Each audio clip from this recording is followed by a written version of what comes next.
తాజా వేపాకులను తినడం వల్ల శరీరంలో రోగనిరోధక శక్తి పెరుగుతుంది, రక్తం శుభ్రపడుతుంది, బ్యాక్టీరియా వైరస్లతో పోరాడే శరీరం సామర్థ్యం పెరుగుతుంది. ఇందులో అనేక ఇతర ప్రయోజనాలు కూడా ఉన్నాయి. అయితే వేప ఆకులను సరైన మొత్తంలో తినాలని తెలుసుకోవడం కూడా ముఖ్యం.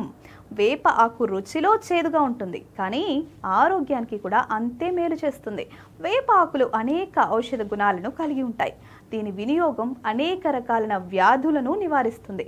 చైత్రమాసం అంతటా తాజా వేపాకులను తినడం వల్ల శరీరంలో రోగనిరోధక శక్తి పెరుగుతుంది, రక్తం శుభ్రపడుతుంది, బ్యాక్టీరియా వైరస్లతో పోరాడే శరీరం సామర్థ్యము పెరుగుతుంది.